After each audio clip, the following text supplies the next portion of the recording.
ઘમંડી સાધુ. આજની વાર્તા છે ઘમંડી સાધુની. એકવાર કોઈએ ઘમંડી સાધુને ચામડાની ધોતી દાનમાં આપી, જે પહેરીને સાધુ પોતાને અન્ય સાધુઓ કરતા ચડિયાતો માનવા લાગ્યો.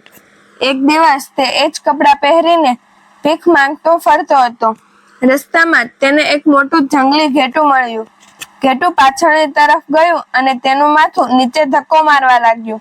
ઋષિ સમજી ગયા કે ઘેટું ચોક્કસપણે તેમને પ્રણામ કરવા માટે અને અભિવાદન કરવા માંગે છે, કારણ કે તે તેમને મનમાં મહાન ઋષિ સમજતા હતા, જેમની પાસે ચામડાના કપડા હતા.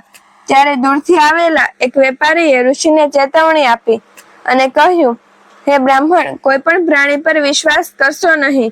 તે તમારા પતનનું કારણ છે. તેઓ ગયા પછી પણ પાછા ફરે છે અને હુમલો કરે છે. પ્રવાસીએ આટલું કહ્યું કે તરત જ જંગલી ઘેટાએ તેના તીક્ષ્ણ શિંગડાથી સાધુ પર હુમલો કર્યો અને તેને નીચે પાડી દીધો. સાધુનું પેટ ફાટી ગયું અને તે ક્ષણભરમાં મૃત્યુ પામ્યો. મિત્રો, ઘમંડ કરવાનું પરિણામ હંમેશા દુઃખદ હોય છે. મિત્રો, તમને આ સ્ટોરી પસંદ આવી હોય તો ચેનલને લાઈક કરો, શેર કરો અને સબસ્ક્રાઇબ કરો. હરે કૃષ્ણ મિત્રો, જય માતાજી, રાધે રાધે. સબસ્ક્રાઇબ કરવાનું ભૂલશો નહીં.